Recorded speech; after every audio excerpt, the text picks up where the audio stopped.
পরম করুণাময় মহান আল্লাহ তাআলার নামে শুরু করছি, যিনি অত্যন্ত মেহেরবান। হজরত ইদ্রিস আলাইহিস সালাম একদিকে যেমন উচ্চশিক্ষায় শিক্ষিত ছিলেন, তেমনি তিনি ছিলেন নানাবিধ গুণে গুণান্বিত ব্যক্তি।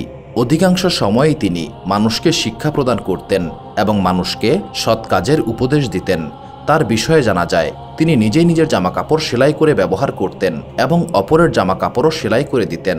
অবশ্য এই জন্য তিনি কারো নিকট থেকে পারিশ্রমিক গ্রহণ করতেন না। তিনি এতটাই ইবাদত করতেন যে একদিকে তিনি কাজ করতেন এবং অপরদিকে মনে মনে জিকির করতেন।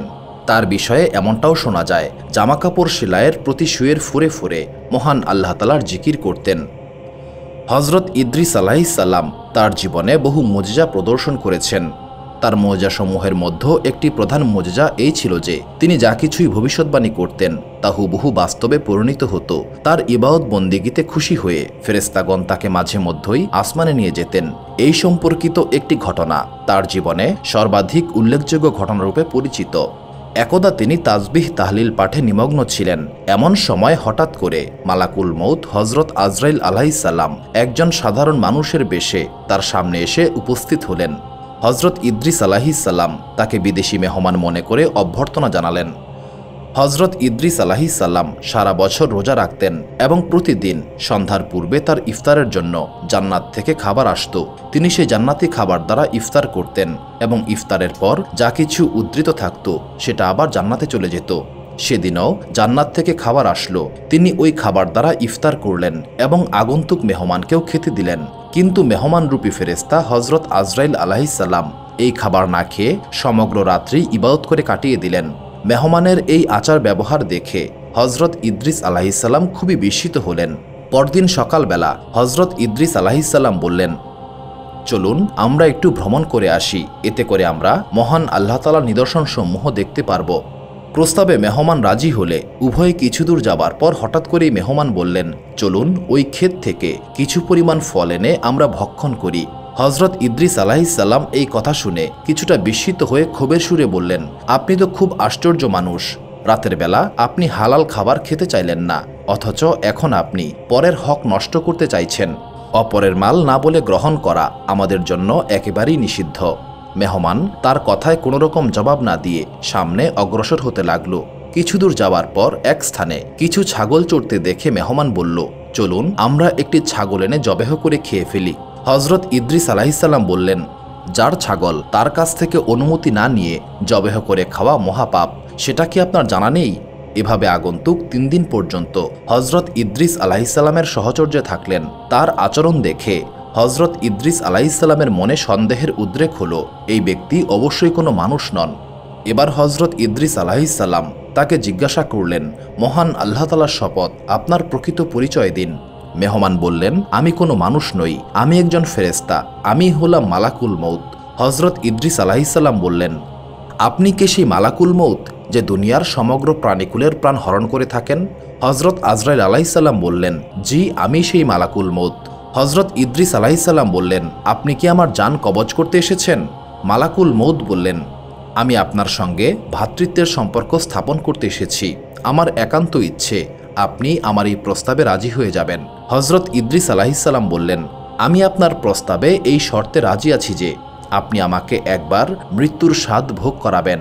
এটা যদি আপনি করতে পারেন তাহলে আমার অনেক উপকার হবে। মৃত্যুর ভয়ে আমি বেশি পরিমাণে মহান আল্লাহ তাআলার ইবাদত করব। মালাকুল মউত হজরত আজরাইল আলাইহিস সালাম বললেন, মহান আল্লাহ তাআলার অনুমতি ছাড়া এই কাজ আমি করতে পারবো না, যেহেতু আপনার মৃত্যুর সময় এখনো উপস্থিত হয়নি। তখন হজরত ইদ্রিস আলাইহিস সালাম বললেন, আপনি মহান আল্লাহ তাআলার নিকট থেকে অনুমতি গ্রহণ করুন।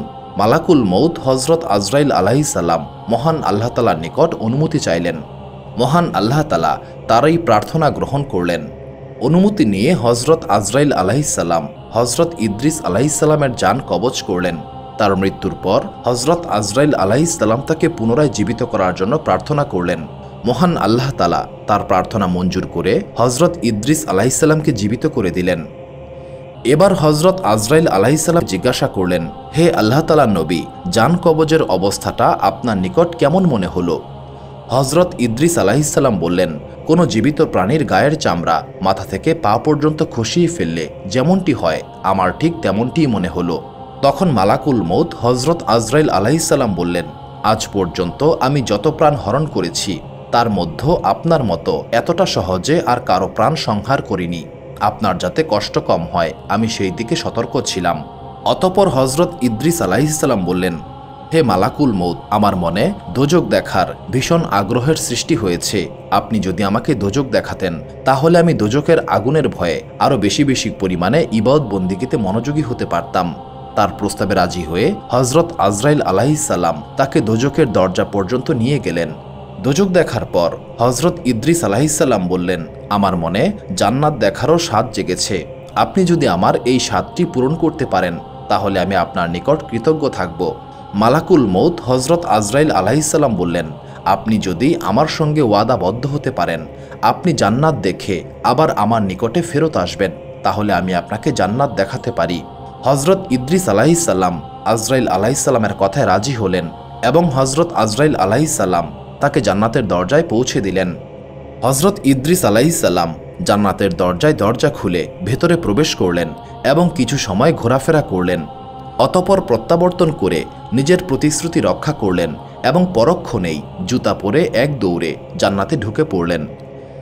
মালাকুল মউত হজরত আজরাইল আলাইহিসসালাম তাকে ডেকে বললেন, আপনি আবার জান্নাতে কেন প্রবেশ করলেন? তাড়াতাড়ি চলে আসুন, আপনাকে আমি পৃথিবীতে পৌঁছে দেব, আমার অনেক কাজ রয়েছে। তখন হজরত ইদ্রিস আলাইহিসসালাম জবাব দিলেন, মহান আল্লাহ তাআলা বলেছেন, প্রত্যেক প্রাণীকেই মৃত্যুর স্বাদ গ্রহণ করতে হবে এবং একবার দোজখে প্রবেশ না করে কেউ জান্নাতে প্রবেশ করতে পারবে না। আমি একবার মৃত্যুর স্বাদ গ্রহণ করেছি, দোজখও দেখেছি, অতঃপর জান্নাত থেকে বের হয়ে আপনার ওয়াদা রক্ষা করেছি। সুতরাং এখন আর আমি জান্নাত থেকে বের হব না, এবার আপনি আপনার কাজে চলে যান।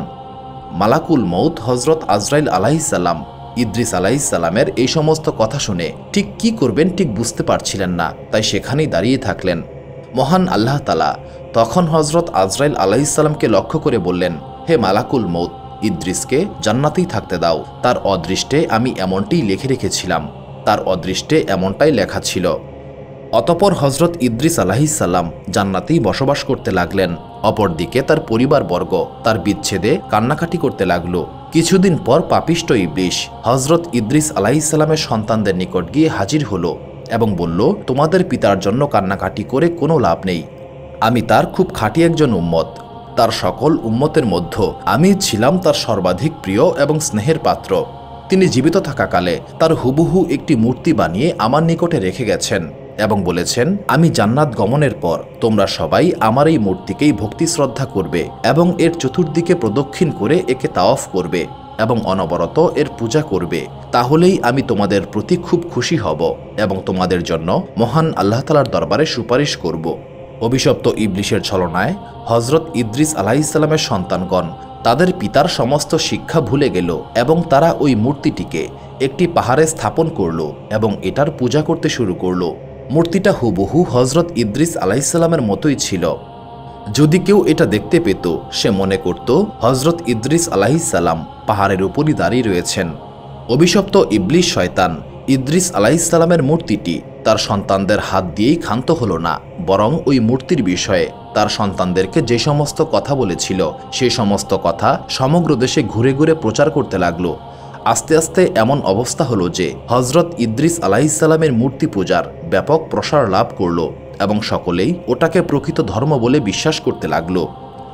সুপ্রিয় দর্শক মণ্ডলী, প্রতিদিন নতুন নতুন ভিডিও পেতে আমাদের চ্যানেলটি অবশ্যই সাবস্ক্রাইব করুন এবং পাশে থাকা বেল আইকনটি প্রেস করতে অবশ্যই ভুলবেন না এবং সেই সাথে আপনার যে কোনো মতামত আমাদের জানাতে আমাদের ভিডিওতে অবশ্যই কমেন্ট করুন। আশা করি আপনারা সবাই ভালো থাকবেন এবং সুস্থ থাকবেন। আসসালামু আলাইকুম।